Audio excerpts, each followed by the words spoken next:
大家好啊，歡迎又嚟到人工智能監察中心。上一次咧，我哋就介紹咗呢一個中心 AIC 嘅使命啦，同埋監察研究。咁今日咧，我哋就想介紹一下我哋做呢啲嘅監察研究所用嘅資訊係啲咩嘅資訊嚟咧？咁其實咧，我哋就將呢個資訊咧分開咗三大部分。第一部分咧就 AI 資訊啦，第二就係教會資訊，第三就係世界資訊。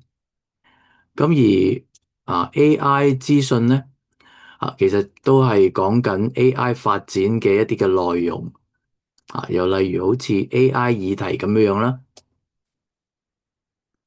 當我哋 click 落去嘅時候咧我哋就揾到 AI research、AI books 同埋 AI testing，或者我哋 click 入去 AI research 啦。咁其實咧，我哋係搜集咗好多 AI 發展緊嘅一啲嘅議題，呢啲都係一啲比較係 technical 嘅一啲嘅議題嚟，例如我哋成日都講緊嘅 AGI 啦、ASI 啦，又或者我哋都問緊究竟 AI 有冇意識嘅咧？第三點 AI consciousness 啦，而我最有興趣研究嘅咧。其實就係研究一下究竟 AI 咧會唔會進化咧？AI evolution 等等呢啲嘅議題咁呢啲都係一啲比較 technical 嘅一啲嘅問題啦但係都值得我哋去思考嘅。咁除咗議題之外咧，仲有一個叫做新聞時序。呢個新聞時序咧，我係每年搜集唔同嘅 AI 新聞咧將佢按月份咧編排落嚟。咁咧就好讓俾大家咧了解一下近期嘅 AI 發展啦。咁咧仲有一個叫做 AI 發展嘅里程碑啦。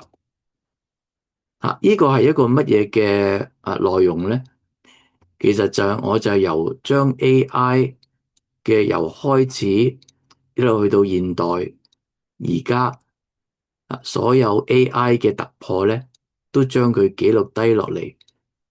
可能係一啲 AI 嘅technology 嘅突破啦，或者係一啲科學、數學上面應用嘅突破啦，等等我都記錄低晒喺一頁裏邊。咁所以咧可以話咧，呢一頁咧其實係等於講緊 AI 嘅發展歷史。咁所以如果大家對發展史有興趣咧，可以嚟到呢一度咧參考一下。除咗之外咧，咁有 AI 嘅研究近況啦。呢度其實係講緊係將現時一啲 AI 嘅研究論文將佢平民化，用中文表達出嚟，希望咧有多啲嘅人咧了解究竟而家 AI 嘅研究發展到去一個咩嘅地步。我稍微 click 入去其中一篇啦咁咧首先我有一個簡單嘅summary 啦，亦都有嗰篇論文嘅原本嘅 source 然之後咧我亦都會用一頁嚟到去介紹呢篇論文裏邊嘅內容稱為infographic，跟住咧就係詳細嘅簡介啦。而呢個簡介咧，我都盡量用一啲平易近人嘅中文咧嚟到表達出嚟。表達咗之後咧，我亦都係會有 PowerPoint 啦嚟到去 summarize 咗上邊嘅一啲嘅報告同埋分析。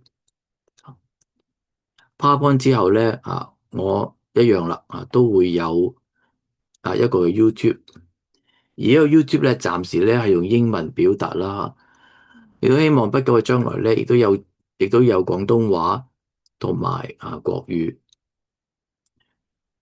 咁除此之外啦研究近況之後咧，AI 高峰會，AI 高峰會咧就係介紹每年唔同嘅 AI 公司佢哋嘅發佈會。相信咧比較出名嘅咧就係Google 嘅發佈會啦，同埋黃仁勳嘅 NVIDIA 嘅發佈會。NVIDIA 發佈會咧其實咧係可以喺網上邊免費參加嘅。咁所以大家如果睇完呢啲嘅發佈會嘅簡介之後有興趣咧，大家可以咧定期嚟到參加。咁發佈會係最新嘅近況啦。咁而最後咧，我亦都會介紹一下資訊來源。我揾呢啲嘅資訊以上嘅呢啲嘅主題，究竟係邊嘅來源喺邊度咧？有 Facebook 啦，有 online news 啦，research 啦，亦都有YouTube。而家 YouTube 咧已經有好多人咧嚟到開好多唔同嘅 channel 啦，有英文亦都有廣東話嚟到介紹 AI 嘅發展。大家可以隨意嘅嚟到去了解啦、瀏覽啦。咁但係除咗 AI 呢啲嘅 technical 嘅資訊之外咧，咁唔少得嘅就係教會嘅資訊啦。教會面臨 AI 嘅挑戰有啲咩主題咧？就係呢個教會議題呢度有神學啦，有研經啦。而家最多人問嘅就係究竟我哋可唔可以用 AI 嚟到研經靈修等等啦。仲有 AI 信仰、AI 嘅應用等等。我相信咧將會有更加多嘅分類喺呢個 AI 喺呢個嘅教會議題裏邊嘅。咁除咗之外咧，我哋發現咧，原來世界上咧已經有好多教會同埋基督教機構咧嚟到回應 AI 噶啦。咁所以喺呢一頁教會與機構裏邊咧，我都介紹咗唔同嘅基督教嘅 AI 嘅主頁啦，俾大家瀏覽你要參考。咁當然仲有啦，自從2023年AI 大爆發之後咧，唔同嘅教會咧都有唔同嘅回應佢哋有宣言，亦都有政策。我就搜羅世界各地啦，唔同教會機構對 AI 嘅宣言咧，就羅列咗喺呢一度。大家可以睇到咧，多數都係用英文啦。亦都有一個係教會嘅一個宣言。我將會咧搜羅得更加多擺放咗喺呢一度。而好啦，教會再繼續出到去嘅時候就係世界啦。世界嘅資訊講到社會嘅議題咧會係更加多議題。咁所以我就用咗英文嚟將佢排列啦。你可能會見到有好多你常見嘅一啲嘅議題啦。你都可能會聽過嘅，例如而家講到 AI 伴侶啦。有好多年青人即係佢哋唔會諗住拍拖，唔會諗住有家庭。佢哋覺得咧有一個 AI 作為佢哋嘅伴侶已經好足夠。究竟呢啲嘅 issue 究竟發生成點咧？有啲咩變化，有啲咩挑戰咧？咁大家可以 click 入去，你又睇一睇。仲有嘅就可能教育啦，係咪？學生可唔可以用 AI 嚟做功課咧？等等嘅問題。當然仲有就係工作流失呢個相信係而家為止啦係一個最重要嘅一個議題啦。